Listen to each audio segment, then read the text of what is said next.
Member for Columbia River, Revelstoke. Thank you Thank you very much, Mr. Speaker. In just listening to the member across the way just now, I would suggest through you, Mr. Speaker, that he checks Hansard. That individual didn't talk about, my colleague didn't say special interest groups. So check Hansard. As you've heard from my colleagues already, you'll hear from more after. I am complete support motion of the working forest. And forestry, Mr. Speaker, it's part of the history of this province. It's who we are. The first mill ever to open was right here in Victoria in 1847, and it's just not a provincial resource sector. It's an employer. It's for many people, it's a calling. It's a way of life for many. And entire communities have been born from mills. Generations have worked and continue to work in these mills and these operations, and they've contributed to local and provincial and federal economies. It's not just about dollars, it's about people. And these guys talk about people, Mr. Speaker, but I don't see where their policies come around people at all. It's about workers and their families, their communities, and dozens of the ancillary offshoots that this sector supports.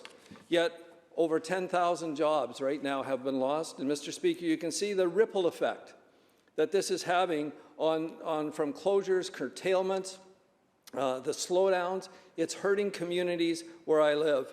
And one member said they're doing their due diligence. Well, tell that to all the families that are now without, that are trying to figure out, how do I feed my kids? Tell them that. So it's astounding for me to see the inaction of this government and their minister and their parliamentary secretary. It's astounding to me that they're doing nothing to address these issues. And I'd like to spend some of my time highlighting 4 of the operations that are in my riding that have this community connection, that employ well over 1,000 women and men where I live. Downey Timber and Selkirk Cedar in Revelstoke has been in operation for 55 years. Independently family-owned and operating, specializes in Western cedar, Western red cedar. It's beautiful, Mr. Speaker. Employs over 300 people, which is a sizable portion when you consider the population is 8,000 in Revelstoke. It prides itself on using the whole and every log, even burning the bark for energy that powers parts of the mill and local buildings. Then in Golden, Louisiana Pacific is another operation we have. Long-standing history in lumber, it goes back to 1893. Focusing on engineered wood products, Louisiana Pacific operations recently received, Mr. Speaker, a 3-year safety award by the Engineered Wood Association, celebrating safety and operation excellence in structural panel and engineered wood industry. Then there's the Canfor mill, Mr. Speaker, in Radium, which has faced curtailments, but is currently going strong and hiring full-time positions, well-paying positions that translate into jobs in my community. The effect of these jobs on what they provide cannot be overstated.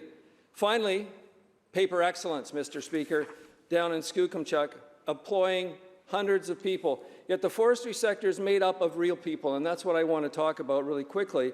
Real lives that are worried sick, Mr. Speaker, about being the next one being chopped by this government and their lack of inaction around forestry.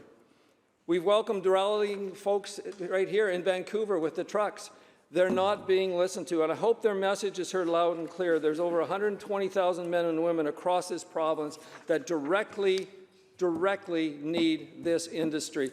And just, if I might quote from the BC Forest Alliance, throwing a few $1 million at an industry is a Band-Aid approach. We need long-term solutions for a struggling industry, long-term solutions securing fiber supply on the harvestable land base is what is needed. Mr. Speaker, this side wants that. That side doesn't know how to do it.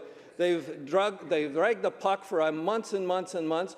People are hurting in this province, and they sit on their hands and do absolutely nothing. So I support my colleague's motion here today. Thank you, Mr. Speaker.